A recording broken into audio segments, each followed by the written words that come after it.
As we know, Israel has been involved in constant conflict and tension with the Palestinian people. But to truly grasp who the Palestinians are and how this ongoing struggle reached its current state, we need to rewind all the way back to the Old Testament. There's a critical point to remember before we continue.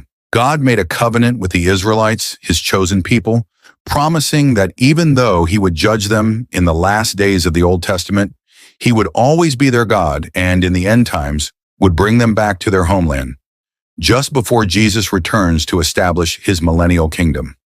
Since the Jewish people were expelled from Israel in 70 AD, God has kept their land from becoming permanently claimed by any other nation, despite being ruled by various powers throughout history. Remarkably, in 1948, the State of Israel was officially declared, recognized by other nations, a fulfillment of God's covenant to bring the Jews back to their homeland in the last days. Israel, bordered by Lebanon to the north, Syria to the northeast, and Egypt to the southwest, was formed in the region previously known as Palestine, often called the Holy Land in the Bible. Our story begins with Moses, who led the Israelites out of slavery in Egypt. After wandering in the desert for 40 years, Moses and those over 20 years old were not permitted to enter the Promised Land. Instead, Joshua and Caleb led the next generation into the land of Canaan, modern-day Palestine, which was inhabited by the Canaanites. Joshua and the Israelites conquered the Canaanites and took possession of the Promised Land. After settling, they formed a tribal confederation and eventually established the biblical kingdoms of Israel and Judah. Throughout history, Israel, Judah, and Judea have been the only independent, sovereign states to ever exist in this land. Surprisingly, no other people have ever established a permanent state there since the Jews were expelled in 70 AD. When the Romans conquered the region, Palestine became a province of the Roman Empire. Later, it passed into the hands of the Byzantine Empire and was then conquered in 638 AD by an Arab Muslim caliph. Even under Muslim rule, Palestine never officially became its own country or state. In 1199 AD, the European Christian Crusaders took over the region, but once again, Palestine didn't become an official state. It served as a military base. Afterward, the region fell under the control of Syria and later the Ottoman Turks.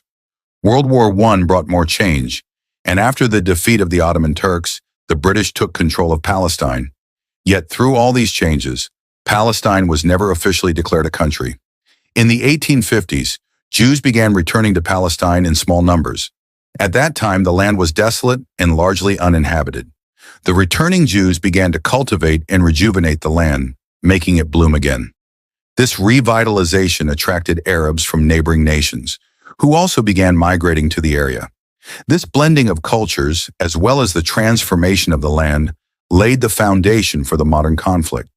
It's often said that Palestinians accuse Jews of displacing them, but the history is more complex.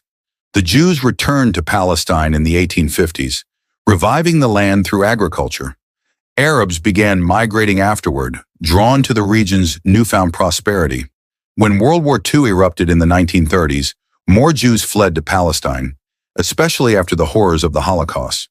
By the end of the war, Jews from across the globe were returning to their ancestral homeland. In the same period, Arabs were also migrating to the region. On May 14, 1948, Israel officially declared itself a state. The Arabs who had settled there, now called Palestinians, laid claim to the land, opposing the Jewish presence. The formation of Israel heightened tensions, with surrounding Arab nations like Egypt, Iraq, and Jordan joining the opposition. Despite the conflict, the Jewish people remained resolute in establishing their state in their historic homeland. The Israeli-Palestinian conflict has endured to this day, making it one of the longest and most complicated disputes in modern history. From a prophetic viewpoint, the Bible indicates that God always intended for the Jewish people to return to their homeland before the return of Jesus Christ, signifying that we are indeed living in the end times. God promised that once the Jews returned, Israel would become the focal point of global attention and controversy as we see today. Thank you for exploring this rich history and prophecy with me today. What do you think about the current state of Israel, and how does it relate to end-time prophecy? Let me know your thoughts in the comments. If you found this video insightful, feel free to share it with your friends and family to give them a deeper understanding of this significant historical narrative. And don't forget to subscribe to our channel for more